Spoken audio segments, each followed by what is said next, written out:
Summer வந்தாச்சு. What's your plan for this holiday? எங்க கிட்ட விட்டுருங்க, நாங்க பாத்துக்கிறோம். VGT Holidays. GT Holidays, South India's #1 travel brand. சிந்து நதி எப்படிப்பட்ட ஒரு நதி? இதனுடைய முழு வரலாறை சொல்லுங்க. இந்த நதியினுடைய மூலம் திபெத் சீன பகுதியில் இது உருவாகிறது. சரி, மானசரோவர். ஆமாம், இதை சீனா தேக்கி வைத்தால் சீனாவினுடைய ஒரு மாநிலமே வெள்ளத்தில் மூழ்கிடும். சிந்து நதி 2 மாநிலங்களில் விளையக்கூடிய பொருள்கள் தான் பாகிஸ்தானுடைய தேசிய வருமானமே. பெசாவூர், ராவல்பிண்டி 2 மாநிலங்கள் தான் பாகிஸ்தானுடைய ஒரு வளமான மாநிலம். ஹாங்காங் டு கராச்சி, பாகிஸ்தான் அதுக்கு ஒத்துழைக்குது. ஆமா, பாகிஸ்தான் சீனாவுடைய அடிமை. நீங்க சீனாவுடைய வெளிநாட்டு கொள்கை என்னன்னா, இந்த பட்டுப்பாதைய ஐரோப்பா கொண்டு போய் சேர்த்தணும். ஓகே, பட்டுப்பாதைய ஐரோப்பா, கராச்சிக்கு போனா ஈஸியா அரபு வழி ஐரோப்பாவுக்கு போயிடலாம். பாகிஸ்தான் இல்லாமல் இந்த பட்டுப்பாதை, சீன பட்டுப்பாதை கராச்சிக்கு வந்து சேராது. அப்போ இதற்காகத்தான் நீ சிந்து நதிக்கு இந்தியா அடைத்தால் நான் இங்கேயே அடைச்சிருவேன். இது யாருக்கு ஆதரவா? பாகிஸ்தானுக்கு ஆதரவு. மின்சார சக்தி சிந்து நதியில தான் இந்த மிகப்பெரிய டனல் மின் உற்பத்தி எதை நம்பி நடக்குது? சிந்து நதியை நம்பி தான் நடக்குது. அதை விட நீங்க சிந்து நதி ஆணைன்னு ஒரு ஆணையத்தை போடுறாங்க. போட்டு இந்தியா பாகிஸ்தான் 2 பேர், இரு நாட்டு வல்லுநர்களுமே பூந்து என்ன சொல்றாங்க, சிந்து நதியினுடைய முக்கியத்துவம் பாகிஸ்தானுக்கு மிக மிக அவசியம். நேரு வந்து ஆக்ஸ்போர்ட் யூனிவர்சிட்டியில் படித்தவர், லண்டனில் கலாச்சாரத்தில் வளர்ந்தவர்.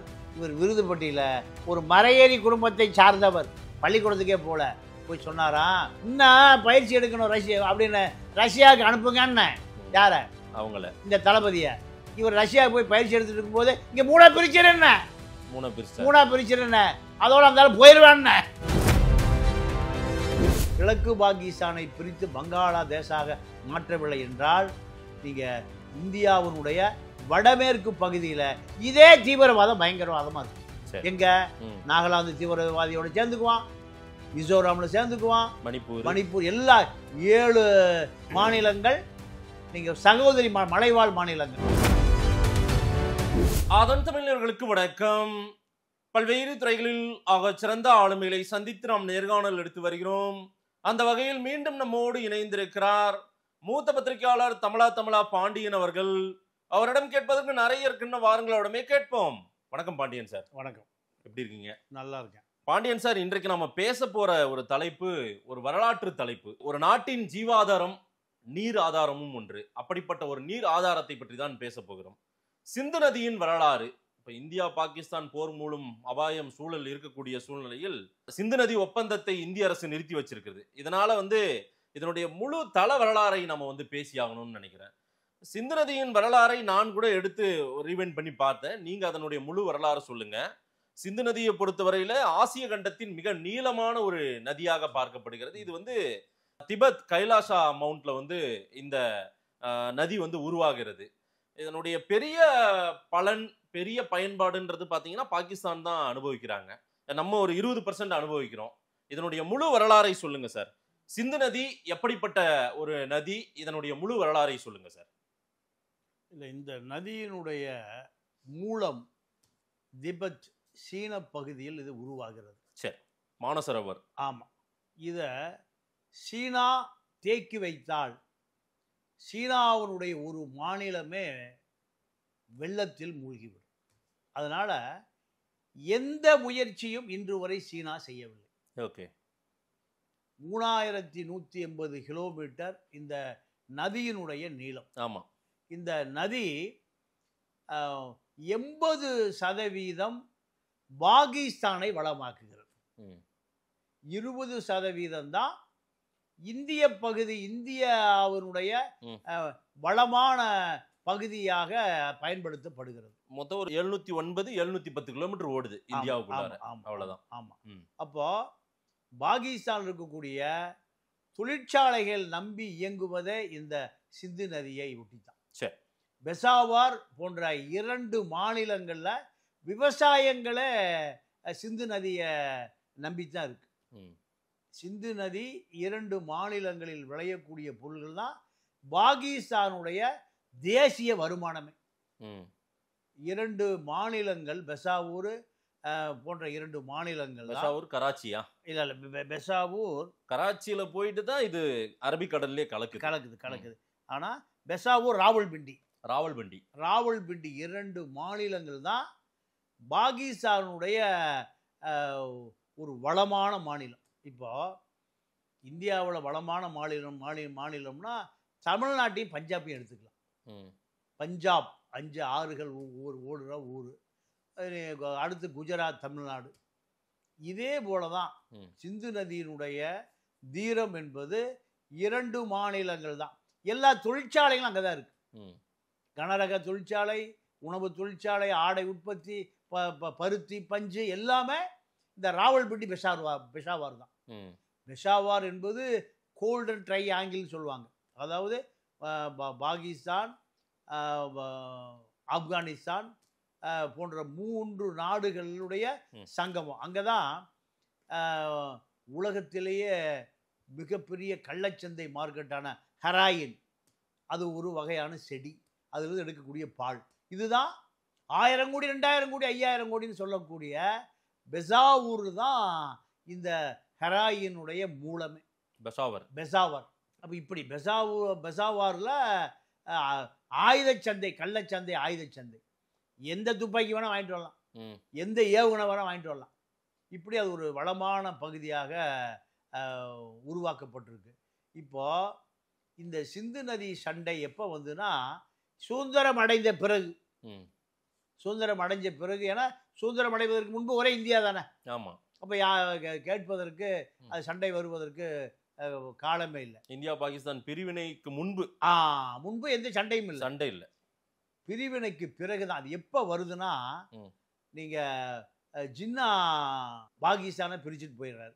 பிரித்துட்டு போன பிறகு அவருக்கு காஷ்மீர் மீது ஒரு தீராத ஆசை.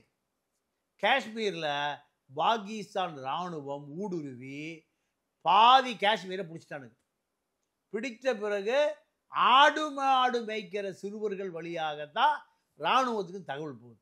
ஏன்னா நாடு பிரிந்த உடனே எவன் சண்டை பிடிக்க போகிறான், எவன் எல்லை பிரிக்க போகிறான் இல்லை. சமாதான காலத்திலே சண்டை உருவாகுது. அந்த சண்டை தான் ஆசாத் காஷ்மீர், இந்திய காஷ்மீர் சண்டை.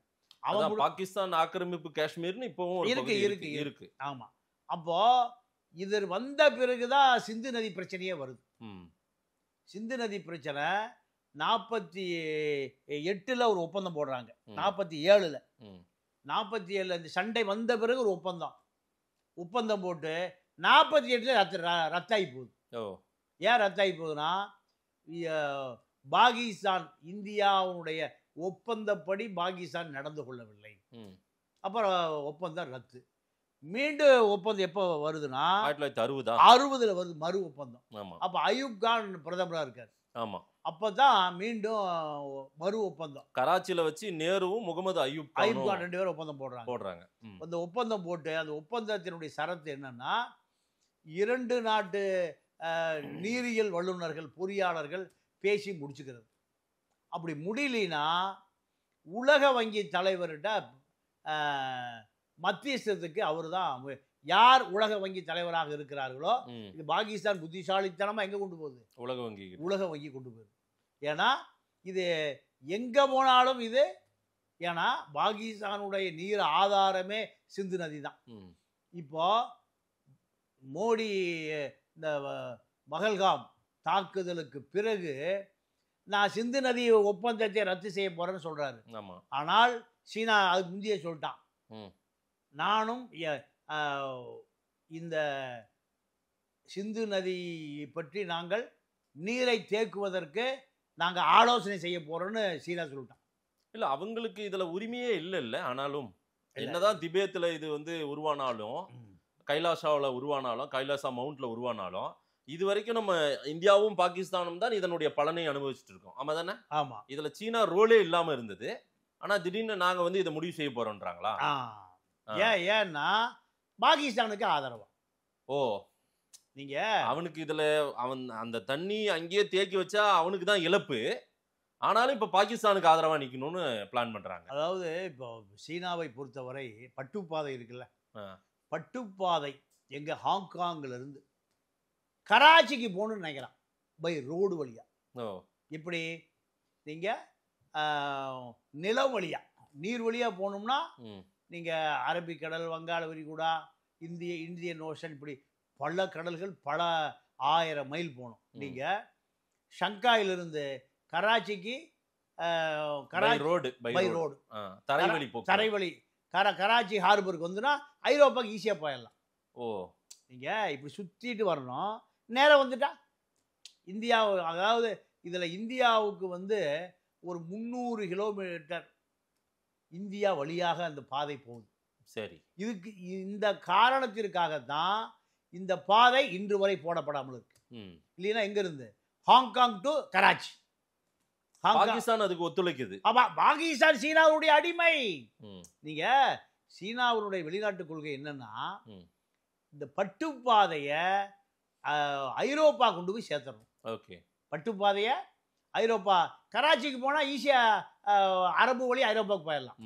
ஆனால் நீங்க எங்க இருந்து சுத்தணும், தென்கிழக்கு ஆசியா பூரா சுத்திட்டு எங்க வரணும், கராச்சிக்கு வரணும். ஆனா இந்த ஹாங்காங் டு கராச்சி ட்ராக், அப்போ இதுல ஒரு 200-300 மைல் தான் இந்தியா.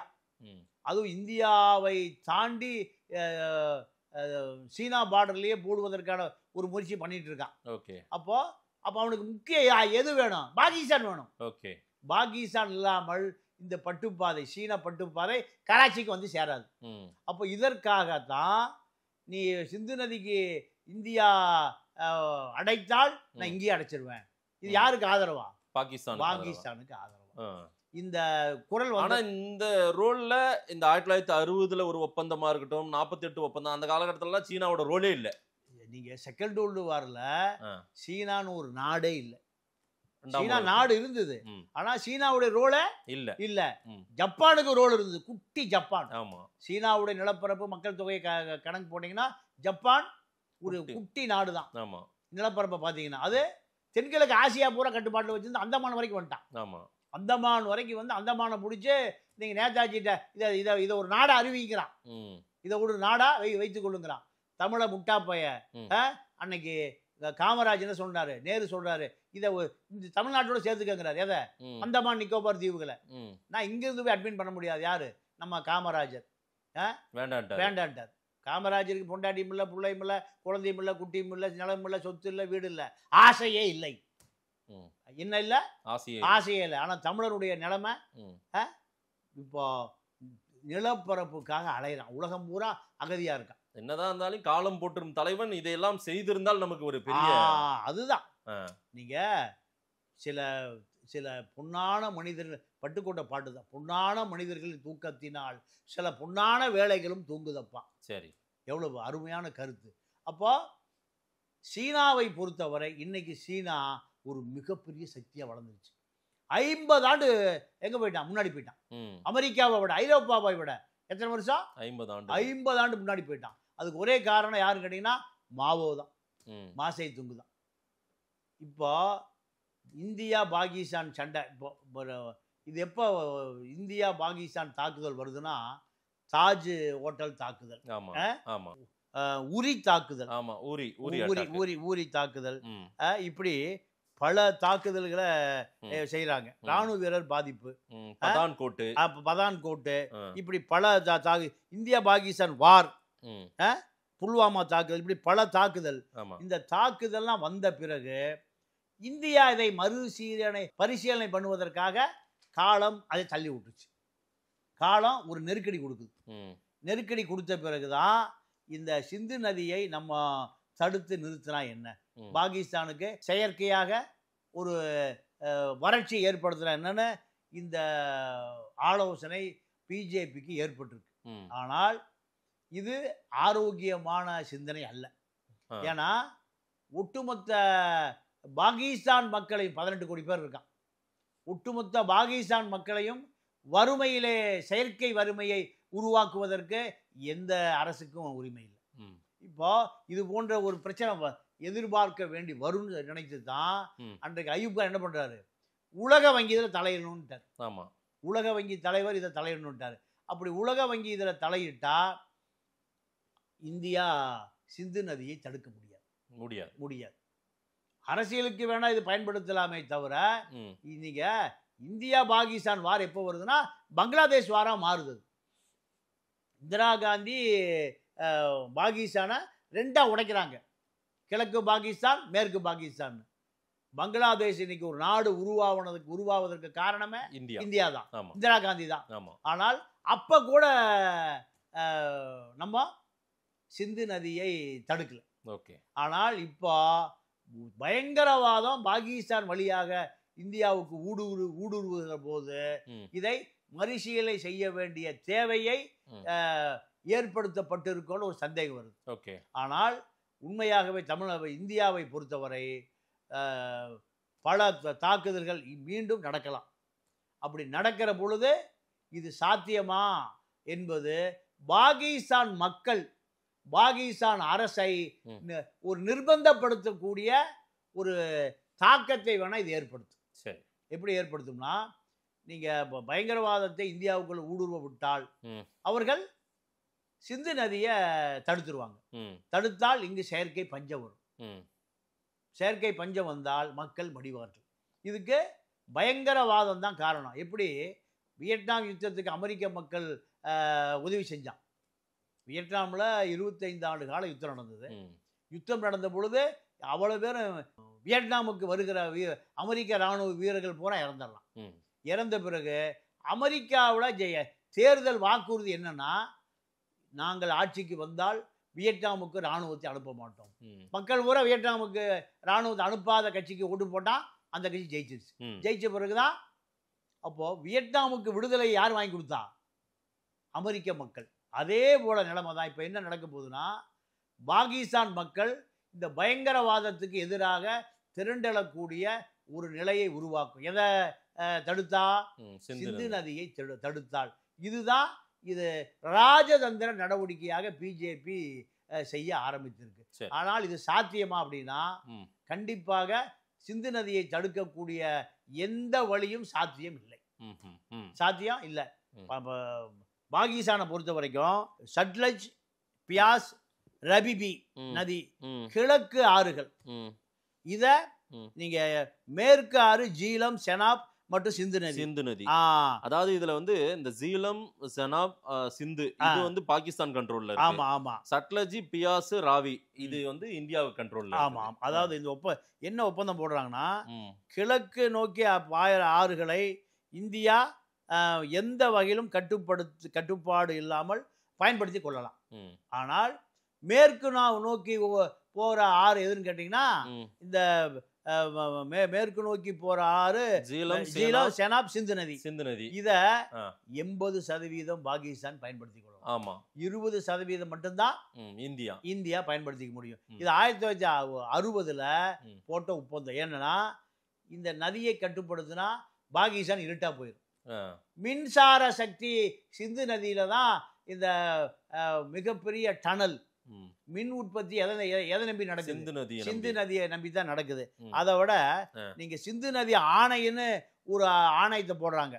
போட்டு இந்தியா பாகிஸ்தான் இரு நாட்டு வல்லுநர்களுமே பூந்து என்ன சொல்றாங்க, சிந்து நதியினுடைய முக்கியத்துவம் பாகிஸ்தானுக்கு மிக மிக அவசியம். ஆமா. சிந்து நதி தடுக்கப்பட்டால் பாகிஸ்தானுக்கு உயிர் ஆதாரங்களே இல்லாம போகும். அதாவது தொழிற்சாலை இருக்காது, மின்சாரம் இருக்காது, உணவு உற்பத்தி இருக்காது. ராவல்பிண்டி, பெசாவூர் ரெண்டும் இருட்டா போயிடும். அப்போ இப்போ எப்படி நமக்கு காவிரி பிரச்சனை, தஞ்சாவூர் காஞ்சி போச்சு. தஞ்சாவூர்ல விவசாயமே இல்லாம போச்சு. இதே நிலைமை எங்க ஏற்படும்? பாகிஸ்தானில் ஏற்படும். செயற்கையான ஒரு பஞ்சம் உருவாக்கப்படும். இதை எப்படியாவது தடுக்க வேண்டியது உலக வங்கியினுடைய வேலை. இப்போ உலக வங்கிக்கு இந்த விஷயத்தை தள்ளி விட்டாச்சு. தள்ளி விட்ட பிறகு இப்போ இந்தியாவில் பாகிஸ்தானில் சிந்து நதிக்கு இடையூறு வந்தால் உலக வங்கி தலையிடும். ம்ஹும். உலக வங்கி தலையிடும். உலக வங்கி தலையீடு வந்தால் இந்த ராவல்பிண்டி, பெசாவூர் 2 மாநிலங்களும் செயல்படாமல் பல மக்கள் மடிய நேரிடும். இப்போ சிந்து நதியில் ஒரு பெரிய விஷயம் என்னன்னு கேட்டிங்கன்னா, அங்கே சீனாவிலிருந்து வரக்கூடிய நீர் சீனாவில் கட்டுப்படுத்த முடியாது என்ற காரணத்தினால தான் சீனா அணை கட்டலை. சீனா அதை கட்டுப்படுத்தினால் சீனாவினுடைய ஒரு மாநிலம் வெள்ளக்காடாக போயிடும். இங்கே பாகிஸ்தான் என்ன ஆயிரும், நீர் இல்லாமல் அழிஞ்சு போயிடும். அதாவது இந்தியா அணை கட்டி தடுத்தாலோ இந்த ஒப்பந்தத்தை இப்போ ரத்து செஞ்சு இதில் நடவடிக்கை தீவிரமாக எடுத்தால் பெஷாவூர் ராவல்பிண்டி, பாகிஸ்தானின் பெஷாவூர் ராவல்பிண்டியை காணாமல் போயிடும். பெரிய சிக்கல்ல அந்த மக்கள். மின்சாரம் தொழிற்சாலை இல்லை, விவசாயம் இல்லை, பஞ்சு இல்லை, பருத்தி இல்லை. சீனாவே இதை அணை கட்டி தடுத்தாலோ அல்லது வந்து பாகிஸ்தானுக்கு உதவி செய்தாலும் சீனாவுடைய ஒரு மாநிலம் வெள்ளக்காடா போயிடும். சீனாவுக்கு தான் பாதி. சீனாவுக்கு. ஆனாலும் அவன் பாகிஸ்தான் பக்கம் நிக்கிறான். ஆமா ஆமா ஆமா. இப்போ இந்த கார்கில் வார் இது வந்து 60 கிலோமீட்டர் பாகிஸ்தான் இராணுவம் இந்தியாவுக்குள் ஊடுருவிய ஒரு மிக மோசமான சம்பவம் 99. அப்போ அப்படி ஊடுருவிய ஒரு நபர் தான் பாகிஸ்தானுடைய அதிபராகவே மாறுறாரு, பர்வேஸ் முஷரப். ஆமா, பர்வேஸ் முஷரப். அப்போ பாகிஸ்தானை பொறுத்தவரை இந்தியாவின் மீது ஒரு ஹீரோயிசத்தை உருவாக்கி வைத்திருக்கக்கூடிய அரசியல்வாதிகளை போல இந்தியாவிடம் பாகிஸ்தான் எதிர்ப்பு என்பது ஒரு அரசியலாக்கப்படுகிறது. அங்க இந்திய எதிர்ப்பு பாகிஸ்தானில் அரசியலாக்கப்படுகிறது. இந்தியாவில் பாகிஸ்தான் எதிர்ப்பு இங்க அரசியலாக்கப்படுகிறது. அதாவது அங்க இருக்கிறவங்க பாத்துறா நான் அடிச்சிட்டேன் அவனை, அதே போல அவனை அடிச்சிட்டோம். ஆனால் அங்கேயும் அப்பாவி மக்கள் பாதிக்கப்படுறான், இங்கும் அப்பாவி மக்கள் பாதிக்கப்படுறான். இப்போ இந்த கார்கில் வாரில் பர்வேஸ் முஷரப் 60 கிலோமீட்டர் ஊடுருவுகிற வரை இந்திய இராணுவம் ஃபெயிலியர், இந்திய இராணுவ புலனாய்வு ஃபெயிலியர். அன்னைக்கு ராணுவ தளபதியா இருந்தவர் பர்வேஸ் முஷரப். ஆமா, அவ்வளவுதான். அப்போ வந்து நவாஸ் ஷெரீப் அதிபர். நீங்க என்ன நடந்ததுன்னா, இந்த கார்கில் வார் யுத்தம் தான் பர்வேஸ் முஷரப் அதிபராக்குது. ஆமா, எப்படி ஹீரோ. நீங்க என்ன காரணம்னா, பர்வேஸ் முஷரப்பை கார்கில் வீரரா பார்க்குறான்.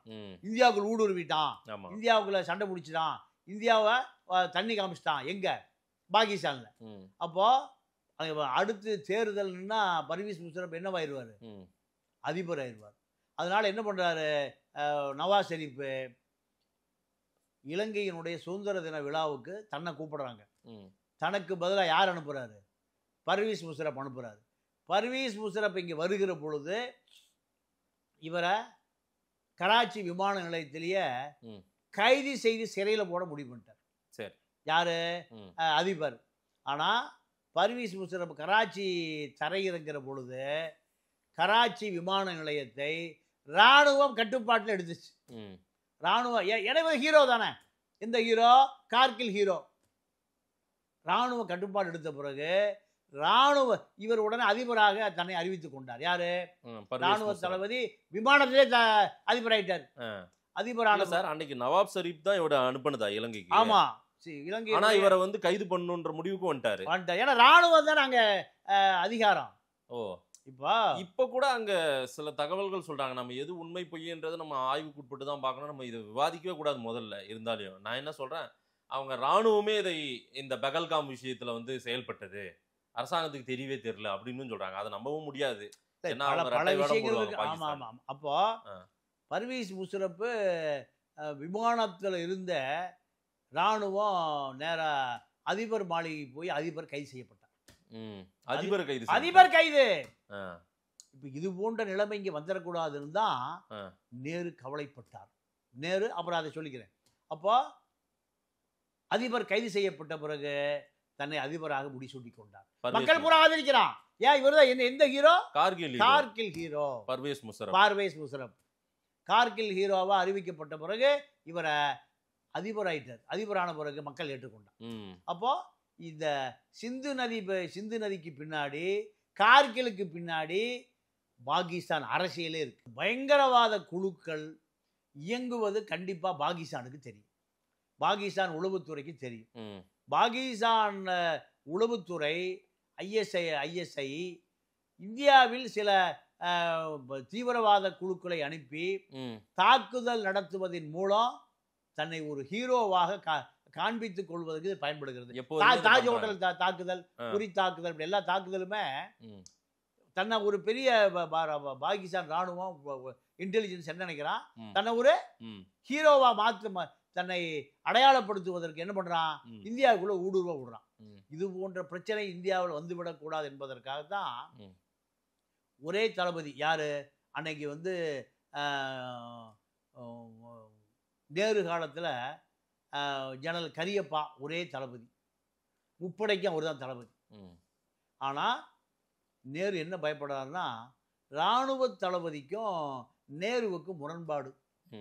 ஜெனரல் கரியப்பா அப்போ காஷ்மீரில் உருவான மனஸ்தாபம் தான் நேருவுக்கும் கரியப்பாவுக்கும்.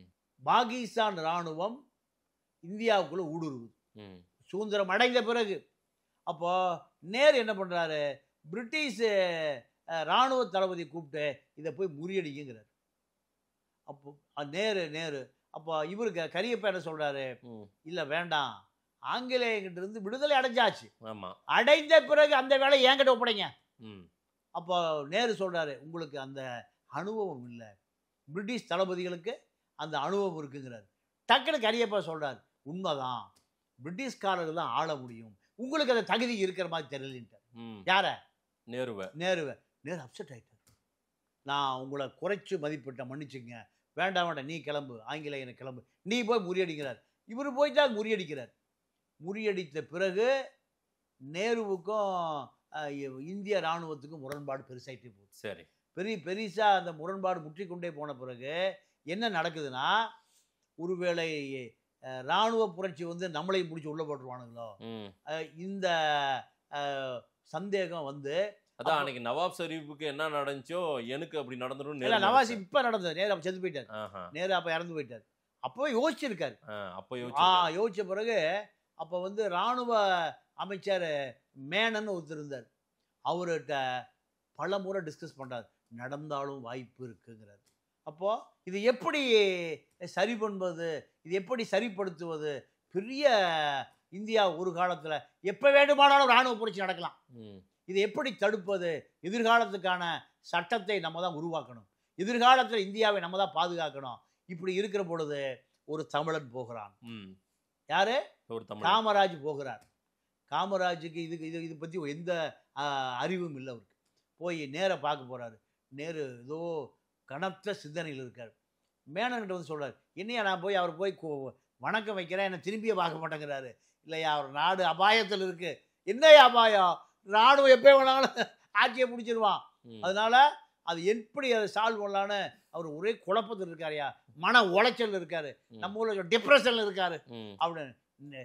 பள்ளிக்கூடத்து பக்கமே மலைக்கே ஒதுங்காத காமரா, இது ஒரு பிரச்சனையான, இது சாதாரணம்ன, இது ஒரு சாதாரணம்ன.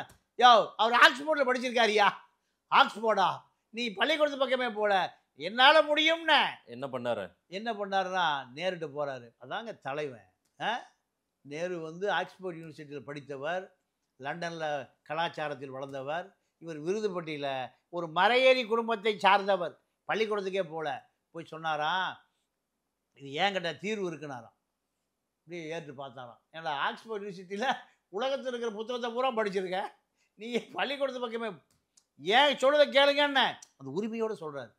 மறுபடியும் பார்க்குறாரு, இராணுவத்தை 3ஆ பிரிச்சிருங்க, என்ன படை, தரைப்படை, விமானப்படை, கப்பல், 3ஆ பிரிச்சிருங்க அப்படி மறுபடியும் பார்த்தாராம். அதுக்கு விடமாட்டானே, அதுக்கு நான் சொல்றேன், இன்னும் பயிற்சி எடுக்கணும் ரஷ்யா அப்படின்னு ரஷ்யாவுக்கு அனுப்புங்க. யார? அவங்கள, இந்த தளபதியை. இவர் ரஷ்யாவுக்கு போய் பயிற்சி எடுத்துட்டு இருக்கும்போது இங்க 3ஆ பிரிச்சிருங்க, 3ஆ பிரிச்சிருங்க, அதோட அந்த போயிடுவான்னு யாரு சொல்றா? நம்ம விருதுப்பட்டி கருப்பட்டி போயிருந்த கட்டி கட்டி முடிச்சுக்கிட்டாராம் நேரு. அதுக்கு பிறகுதான் நேருடைய மரணத்திற்கு பிறகு அந்த நாற்காலி யாரு கொடுத்தாரு? காமராஜ் கொடுத்தாரு. படிக்காத காமராஜ். இதே போல என்ன பண்ணாருன்னா கூப்பிட்டாரு மேனன் சொன்னாரு ராணுவ மந்திரிட்ட, நம்ம ராணுவத்தை நவீனப்படுத்தணும். புரட்சி நடத்தின ராணுவம் எது? ரஷ்ய ராணுவம். அங்க போய் மேலும் சில பயிற்சிகளை நீங்க கத்துட்டு வந்து இந்த ராணுவத்தை நீங்க இன்னும் வலிமையாக்கணும். சந்தோஷமா கிளம்பி எங்க போறாரு? யாரு? ராணுவ தளபதி எங்க போறாரு? ரஷ்யா போறாரு. போய் ஒரு வாரத்துல முப்படை தளபதி 3க்கு 3 தளபதி போட்டார். 3க்கு 3 ஒன்னு புரட்சி பண்ணா இன்னொன்னு வச்சு அடைக்கிடலாம். அது புரட்சி பண்ணா இதை வச்சு அடைக்கிடலாம். விமானப்படை புரட்சி பண்ணா தரைப்படை வச்சு அடைக்கலாம். தரைப்படை புரட்சி பண்ணா கப்பல் படை வச்சு அடக்கலாம். 3 ஒரே கமாண்டிங் இருந்தா இங்க பாகிஸ்தான்ல 3 ஒரே தளபதி தான். அப்போ இந்த யோசனையை சொன்னவர் கர்ம வீரர் காமராஜ். 3 படைக்கு 3 தளபதிகளை நேருவுக்கு ஆலோசனை சொன்னவர் கர்ம வீரர் காமராஜ். இதை அறிவிச்ச உடனே அங்கிருந்து கேட்டாரா, எதுக்கு அவசரப்பட்டு 3 இல்லை 3 பலப்படுத்தணும். நேர பயிற்சி முடிச்சுட்டு பாதியிலே வந்தாரு. ரிசைன்மெண்ட் வீட்டுக்கு போயிட்டார். யாரு? பிரச்சனை முடிஞ்சுதான். இப்படி ராணுவ சிக்கல்களை கூட மிக சாதாரணமாக சொல்லக்கூடிய நபராக இருந்தவர் தான் கர்ம வீரர் காமராஜர். இப்போ நேருவை பொறுத்தவரை இந்த பாகிஸ்தான் பிரச்சனை தீராத பிரச்சனையாக நேருவுக்கும் இருந்தது, நேருடைய மகளான இந்திரா காந்திக்கும் இருந்தது. இப்போ இந்திரா காந்தி இதுல மிக சாதுரியமாக ஒரு வேலை செய்தார். என்ன வேலைனா, கிழக்கு பாகிஸ்தானை பிரித்தார்.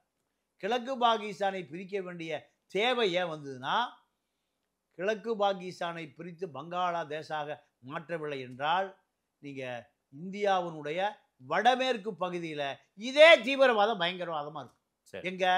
நாகாலாந்து தீவிரவாதியோட சேர்ந்துக்குவான், மிசோராம்ல சேர்ந்துக்குவான், மணிப்பூர் எல்லா 7 மாநிலங்கள் நீங்க சகோதரி மலைவாழ் மாநிலங்கள். அங்க ராணுவ ஊடுருவனா பார்க்கவே முடியாது. அப்போ இந்திரா காந்தி சாதுரியமாக கிழக்கு பாகிஸ்தானை பிரித்து 7 நாடுகள் உருவாகாமல் தடுத்த, இந்தியா உடைந்து போகாமல் தடுத்ததற்கு மிகப்பெரிய சேவை செய்தவர் இந்திரா காந்தி. இப்போ இந்த சிந்து நதியினுடைய அரசியல்ல முழுமையாக பாரதிய ஜனதா கட்சி இதை எப்படி அணுகுதுன்னா, பாகிஸ்தான் எப்படி அரசியலாக பார்க்கப்படுகிறதோ அதே போன்றுதான் பிஜேபியும் இதை அரசியலாக்க வாக்கு வங்கியாக மாற்ற முயற்சிக்கிறது. அதை தாண்டி இதை முழுமையான தேச பிரச்சனையாக பார்க்க வேண்டும். இண்டஸ் ரிவர், அந்த சிந்து நதியை அந்த ஒப்பந்தம் இன்றைக்கு தள்ளி வச்சாலும் அதை நிறுத்தி வச்சாலும் இன்னைக்கு பாதிப்பு என்னவோ பெருசா பாகிஸ்தானுக்கு தான் இருக்கும். இந்தியாவும் இதை எதிர்கொள்ள வேண்டிய விஷயத்தில் சரியாக எதிர்கொள்ள வேண்டும்ன்றது உங்களுடைய பார்வையா இருக்குது. ஒட்டுமொத்தமா இந்த சிந்து நதிக்கு உரிமை கொண்டாட இந்தியா பாகிஸ்தான் 2 நாடுகளுக்குமே உரிமை உண்டு. இதுல தேவையில்லாம சீனா இப்ப மூக்க நுழைக்கிறாங்க. இது பாகிஸ்தானுக்கு உதவி செய்வது போல இந்தியாவை எதிர்ப்பது என்ற ஒரு வரலாறு நீங்க சொல்றீங்க. நிறைய விஷயங்கள் நீங்க சொல்லி இருக்கிறது சிந்து நதியின் வரலாறு. மக்கள் என்ன சொல்றாங்கன்னு பார்க்கலாம். நேரில் நேரம் கொடுத்து பேசியமைக்கு நன்றி திரு பாண்டியன் சார். நன்றி, வணக்கம்.